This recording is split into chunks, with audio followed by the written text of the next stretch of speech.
wasiirka qorsheynta dowladda federaalka Soomaaliya Jamaal Maxamed Xasan oo ay weheliyeen saraakiil ka socday hay-adaha kala ah DRC, NRC iyo Concern ayaa soo gaaray magaalada Baydhabo waxa ayna kulan la qaateen kusimaha madaxweynaha dowlad goboleedka Koonfur Galbeed Soomaaliya Maxamed Xasan Fiqi iyo qaar ka tirsan golaha wasiirada Koonfur Galbeed.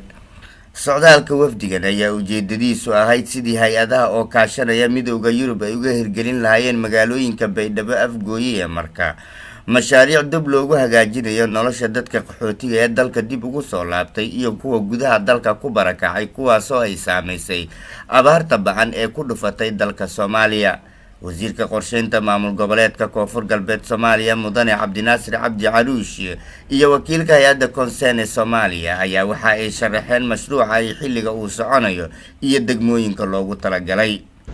maanta waa maalin aad u farxad badan waxaan uga mahad celinaynaa hay'adaha EU-da hay'adda Concern iyo NRC, DRC Gareedo iyo wasaaradda qorsheynta oo ka soo shaqeeyay in mashruuc lagu adeegayo dadka barakacayaasha iyo dadka martigeliyay mashruucaas oo ka saaciday dhinacyada adeega bulshada iyo wixii la midka ah.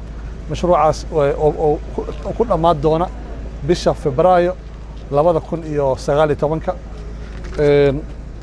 Febraayo ansaxo 2020 mashruucaas waxaa fulin doona hay'adda Concern waxaa laga fulin doonaa degmada Baydhabo, degmada Afgooye iyo degmada Marka. Concern Worldwide is very pleased to be representing the EDAX consortium funded by the EU.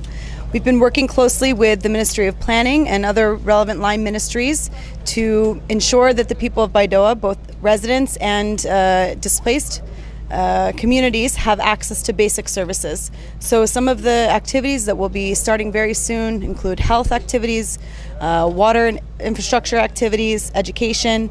wasaaradda qorsheynta dowladda Soomaaliya ayaa markii uu ka hadlayay hawshan ay maanta Baydhabo u yimaadeen waxa uu ugu horreyn u mahadceliyay maamulka Koonfur Galbeed Soomaaliya sida diiran ay Baydhabo ugu soo dhaweeyeen iyo waliba mashruucan iyo qorshaha ay uga daleeyihiin in lagu kaabo si markaasi mujtamaca Soomaaliyeed looga dhiso asaasiyaadka nolosha bini'aadamka waxa ay ku tiirsan tahay. ilmaan Soomaalida ku nool deegaanadaas waxaan u mahadnaqaynaa ururka midowga Yurub oo mashruucan qarash ku baxay bixinaya hay'adda Concern oo hirgelinaysa.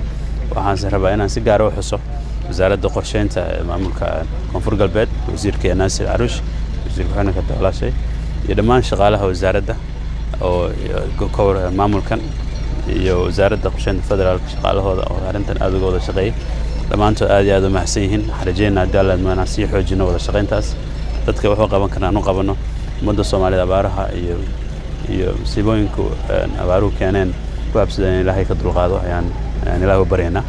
waxaan rajeyn doonaa inaan ku soo noqono Baydhabo iyadoo inta kasii degan xagga barakacayaasha iyo arrimahaas marka laga hadlayo haddii alla idmana mashaariic kuwan oo kale aan u raadin doonaa in degmooyin kale la gaarsiiyo.